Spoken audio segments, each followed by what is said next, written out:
वंदन करू ज्यांच्या विचाराच्या सामर्थ्यामुळे आज या व्यासपीठावरून मार्गदर्शन करण्यापर्यंत किंवा महाराष्ट्राच्या विधानसभेमध्ये जाण्यापर्यंत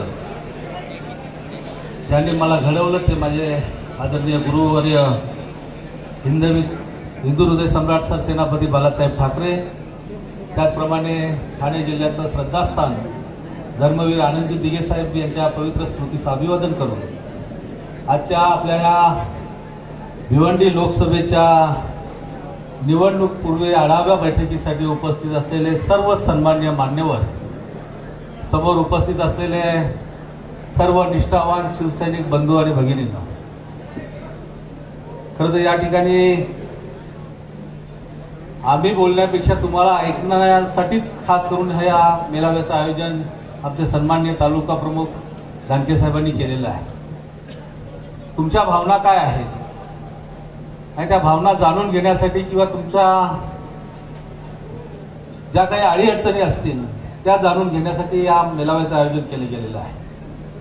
आणि निश्चितच सोबत महाविकास आघाडीचा जो उमेदवार आहे या उमेदवाराला आपण भरघोस मताने निवडून देण्यासाठी एक संकल्प करण्यासाठी हे आढावा बैठक आहे. खरं इथे येत असताना मी बघितलं की बाहेर प्रवेश करतानाच मला आचारसंहितेचे लोक दिसले. ते अगदी पेपर घेऊन जाताना दिसले. मी म्हटलं यांचं काम झालेलं दिसतंय, याचाच अर्थ त्यांनी या ठिकाणी नोटीस देऊन गेलेले आहे. तिवरे साहेबांनी सांगितलं की या ठिकाणी नोटीस देऊन गेले. जरा पुढे आल्यानंतर बघितलं की पोलिसांचा देखील फौजफाटा मोठ्या प्रमाणात आहे. मी म्हटलं चला आपल्या लोकांच्या सुरक्षिततेसाठी खूप मोठा बंदोबस्त या ठिकाणी आहे. परंतु कदाचित माझा भ्रम असेल, ते या ठिकाणी बघायला आले असतील की शिवसेनेचे लोक या ठिकाणी काय करतात, काय बोलतात आणि ते कशा अडचणी देतील ते पाहण्यासाठी कदाचित ते या ठिकाणी आलेले असतील. परंतु या ठिकाणी आल्यानंतर आपली सर्वांची जी उपस्थिती आहे ही पाहिल्यानंतर खरोखरच खरे साहेबांनी सांगितलं की प्रेरणा आम्हाला देखील मिळते आणि त्या प्रेरणेतून काम करण्याचा जोश आणखी मोठ्या प्रमाणात आम्हाला मिळत असतो. आणि तशा प्रकारची तुमची सर्वांची उपस्थिती आहे त्याबद्दल मी तुमचं सर्वांचं मनापासून या ठिकाणी अभिनंदन करतो. आणि निवडणूक म्हटली की शिवसैनिक नेहमी तयार असतो. आणि तुम्ही सर्वजण या ठिकाणी असे सैनिक आहात की अगदी सेनापतीला देखील चॅलेंज देऊन आणि त्या चॅलेंज स्वीकारून आणि त्या ठिकाणी तशा पद्धतीचा उमेदवार निवडून आणण्याची ताकद ही शहापूरच्या शिवसैनिकांमध्ये आहे. तर हे यापूर्वी देखील मी पाहिलेलं आहे. अगदी एकनाथ शिंदेना चॅलेंज देण्याचं काम तुम्ही सर्वांनी केलेलं आहे. आणि ते तेव्हा पक्षाचे सेनापती होते. आणि तशा परिस्थितीमध्ये देखील तुम्ही जे काम करायला पाहिजे होतं ते केलेलं आहे. आणि जी भावना तुमची आहे की भविष्यामध्ये देखील तशा प्रकारचा अन्याय जर या शहापूरच्या शिवसैनिकांवर झाला तर तीच परिस्थिती पुन्हा एकदा या ठिकाणी बघायला मिळेल. हे तुम्ही अगदी सर्वांच्या वक्तव्यातून या ठिकाणी आलेलं आहे. आणि मी देखील तुमच्या मताचा आहे. ज्यांची ताकद आहे खरं त्यांना ती जागा मिळालीच पाहिजे. खरं ही शिवसेनेचीच जागा होती. ही लोकसभा देखील शिवसेनेची आहे. कारण आपण पाहतो की अख्ख्या 6च्या 6 विधानसभेमध्ये भिवंडी लोकसभेमध्ये ताकद ही फक्त शिवसेना उद्धव बाळासाहेब ठाकरे ह्या सेनेचीच आहे. यापूर्वी देखील आपण सर्वांनी जो काही आपला महायुतीचा उमेदवार असायचा, खरं तर बीजेपीची ताकद किती होती या लोकसभेमध्ये बीजेपीची ताकद नगण्य होती. परंतु आपण त्यावेळी देखील बीजेपीचा उमेदवार आपल्यावर लादल्यानंतर त्याला निवडून आणून देण्याचं काम केलं. एकदा नव्हे तर 2-2 वेळा आपण त्यांना निवडून आणून दिलं. खरं तर 10 वर्षामध्ये आता कोणी सांगतो तो 10,000 कोटीचा मालक आहे, कोणी सांगतो 20,000 कोटीचा मालक आहे. पण सले साहेब आपण कुणाचे किती पैसे आहेत, आता बाल्या मामाकडे किती पैसा आहे, तो किती कोटीचा मालक आहे, आपल्याला काही घेणं देणं नाही. आपल्याला पक्षाच्या आदेशाचं घेणं देणं आहे. कारण 10 वर्षात कपिल पाटलाच्या दारात आपला कोणी गेलेला दिसत नाही. माझ्या मते तरी कोणी गेला नसेल. कुठल्या पत्रासाठी गेला नाही, कुठल्या कामासाठी गेला नाही आणि त्याच्या पैशासाठी तर कोणीच गेला नाही. आणि तशाच प्रकारचं काम आता देखील महाविकास आघाडीमध्ये बाल्यामामा किती कोटीचा मालक असला तरी देखील आम्हाला त्याच्या पैशाशी काही घेणं देणं नाही. आम्हाला पक्षाचा आदेश आहे. आपला शिवसैनिक हा पक्षावर चालणार आहे आणि आपल्या पक्षात आदेश आल्यानंतर आपला कुठलाही सैनिक मागे राहत नाही. तर गेले कित्येक दिवस आपण पाहतोय की या सगळ्या घडामोडीमध्ये एका ठिकाणाहून देखील कुठलाच शिवसैनिक असा पुढे येऊन काम करताना अजून दिसला नाही, कारण अजून पक्षाचा आदेशच नाही. आणि जे कोणी दिसले आपल्यामधले काही लोक आहेत की ज्यांना खालून कोणी भेटलं ते अगदी पळायला सुरुवात झालेली आहे. ती आपली पाकिटवाली लोक असतात. त्यांना आता पाकिट मिळाला की धावायला सुरुवात करतील आणि समोरून डबलचा पाकिट आला की थांबतील. त्यामुळे अशा लोकांच्या मागे किंवा अशा लोकांवर जास्त विश्वास ठेवण्याची गरज नाही. जे आपण शिवसेनेचे जे निष्ठावान लोक आहेत ही कधी पैशासाठी मागे पुढे धावत नाही. ह्या पक्षाच्या आदेशानंतर मग तो उमेदवार कोणी असो कसाही असो. आता बाळामामाच्या बाबतीत देखील बोलायचं तर मागे शिवसेनेला सोडून राष्ट्रवादीत गेले. राष्ट्रवादीत गेल्यानंतर शिंदे गटात गेले. तेव्हा देखील आपली काही मंडळी चलबिचल झाली, काही गेली देखील. आता तो आपला मोहनजी बिचारा सांगतो 10 मिनिटासाठी गेलो होतो. आता इथं गेल्यावर त्यांनी सांगणे आहे का गेला? मोहनजी आहेत का? नाही गेला. 5 मिनिटासाठी आलतो असं सांगू नये. म्हणजे अशी काही लोक आहेत की त्यावेळी देखील त्यांचा प्रेम बाळामामाच्या पैशावर होता. ते तेव्हा देखील मागे पुढे धावत होते. मी अगदी रोकडा बोलतो, मी कोणाचं काही ठेवत नाही. आणि आता देखील काही लोक जर जास्त धावत असतील तर आपण समजायचं की यांचं प्रेम बाळामामाच्या पैशावर आहे. पक्षासाठी धावणारी ही सगळी मंडळी आहे. आणि ही मंडळी 100% बाळामामाला जी मतं अपेक्षित आहे त्यापेक्षा जास्त देण्याचं काम करते. परंतु हे करत असताना मी तर त्यांना आधीही सांगितलं, अजून तुमच्या समोरही सांगतो, आणि भविष्यामध्ये जेव्हा आपला महाविकास आघाडीचा आता नंतरचा जो मेळावा असेल तेव्हा देखील सांगणार आहे की शिवसेना ही फक्त आमची असणार आहे आणि आमच्या शिवसैनिक ताकद आम्ही तुम्हाला पूर्णपणे देऊ. परंतु आम्हाला कुणाच्या दावणीला जर तुम्ही बांधत असाल तर मात्र ते चालणार नाही. आम्ही कुणाच्या दावणीला बांधले जाणार नाही. आमची ताकद आहे, आम्ही तुम्हाला तेवढा रिझल्ट देण्याचं काम करू आणि तशा पद्धतीचं काम आपल्याला सर्वांना करायचं आहे. ठीक आहे, बाळामामांबद्दल अनेक गोष्टी इतर असतील, परंतु आता ते आपल्या महाविकास आघाडीचे उमेदवार आहेत. तेव्हा आता आपल्याला त्यांना निवडून आणण्यासाठी ज्या ज्या गोष्टी कराव्या लागतील त्या 100% आपण सगळेजण करणार आहात. आणि हे करत असताना आपली ताकद वेगळी असलीच पाहिजे.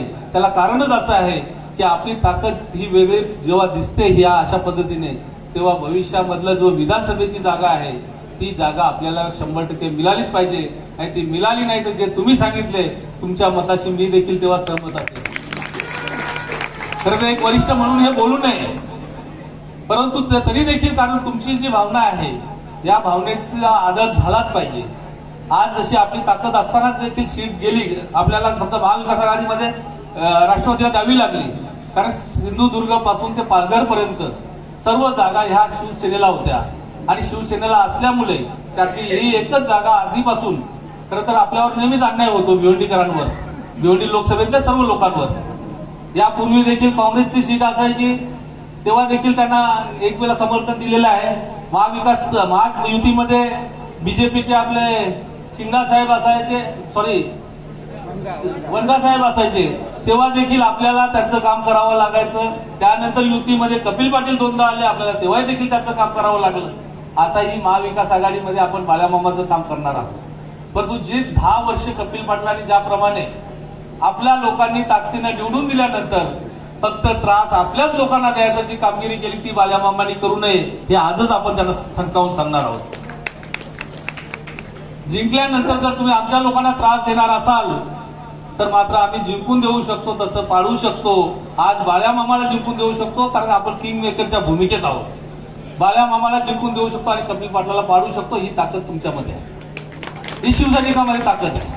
आणि म्हणून तुम्ही सर्वजण तशा पद्धतीचं काम कराल. खरं तर या ठिकाणी तिवरे साहेबांनी अतिशय चांगल्या प्रकारे आपल्याला मार्गदर्शन केलं. सर्व समावेशक अशा सर्व गोष्टी सांगितल्या. खरं तर बीजेपीचं काम जे आहे त्यांनी महागाई कशी वाढवली, महिलांच्या सुरक्षेचा प्रश्न असेल, विद्यार्थ्यांचा प्रश्न असेल, कामगारांचा प्रश्न असेल, शेतकऱ्यांचे प्रश्न असतील, या सगळ्या प्रश्नांना खऱ्या अर्थाने बगल देण्याचं काम भाजपने केलं. आणि कुठलं काम महत्वाचं मानलं त्यांनी? पक्ष फोडायचं. शिवसेना फोडली, राष्ट्रवादी फोडली, काँग्रेस फोडली. आता इथे थांबलेले नाहीत, आता घरं फोडण्याचं काम सुरू केलं. अगदी भावाभावांमध्ये भांडणं लावू नये. काका पुतण्याची भांडणं होतीच, परंतु आपण आता पाहतोय नंदा भाऊजेमध्ये भांडण, भावा बहिणीमध्ये भांडण, बाप लेकामध्ये भांडण. भावा बहिणीमध्ये तर झालंच, आता नवरा बायकोमध्ये देखील वाटण व्हायला सुरुवात झालेली आहे. आपण पाहता की राणा दाम्पत्य जे आहे नवरा बायकोमध्ये पण सुरू झालेलं आहे. म्हणजे अशा पद्धतीचं काम भाजपचं सुरू आहे. ज्यांनी देश सांभाळायचा, ज्यांनी खऱ्या अर्थाने या भारताच्या जनतेला चांगल्या पद्धतीची न्याय व्यवस्था, चांगल्या पद्धतीची अर्थव्यवस्था, चांगल्या पद्धतीचं या ठिकाणी ज्या काही सोयीसुविधा आहेत त्या देण्यापेक्षा या ठिकाणी फक्त 5 किलो रेशन फ्री आणि अगदी लोकांना 80 करोड लोकांना त्या ठिकाणी फ्री रॅशन देतो म्हणून अभिमानाने सांगतायत. अरे 80 करोड लोकांना तुम्ही त्या ठिकाणी लाचार बनवण्याचं काम केलं. आम्हाला हा रॅशन फ्री नको, तर आम्हाला फ्री हवं होतं शिक्षण, आरोग्य. ह्या 2 गोष्टी जरी फ्री दिल्या असत्या तरी सर्वात चांगलं काम असं आम्ही त्या ठिकाणी सांगितलं असतं. परंतु बीजेपीने हे सर्व करण्यापेक्षा या ठिकाणी तोडा फोडा आणि राज्य करा अशा पद्धतीचं काम केलेलं आहे. या बीजेपीने आता लोकशाहीला घातक हा पक्ष झालेला आहे. आणि लोकशाही आपल्याला वाचवायची असेल, आपला संविधान वाचवायचं असेल तर भाजप किंवा भाजप बरोबर असलेला कुठल्या पक्षाचा उमेदवार त्या ठिकाणी निवडून येणार नाही याची दक्षता आपण सर्वांनी घेतली पाहिजे.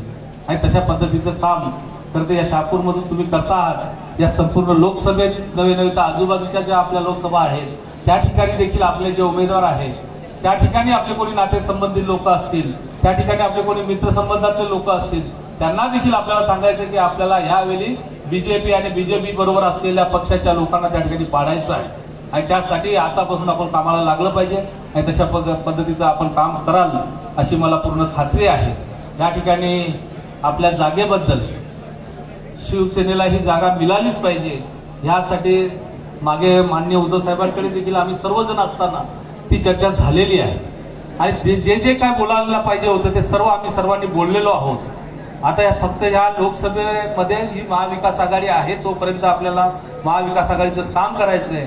उद्या भविष्यामध्ये विधानसभेला ही आघाडी जरी राहिली नाही तरी आपला शिवसेनेचा उमेदवार निवडून आला पाहिजे. अशा पद्धतीचं काम आजपासून आपण सुरू करा. मी तुमच्या सर्वांच्या सोबत आहे एवढं सांगण्यासाठी मी या ठिकाणी आज आलेलो आहे. धन्यवाद. जय हिंद, जय महाराष्ट्र.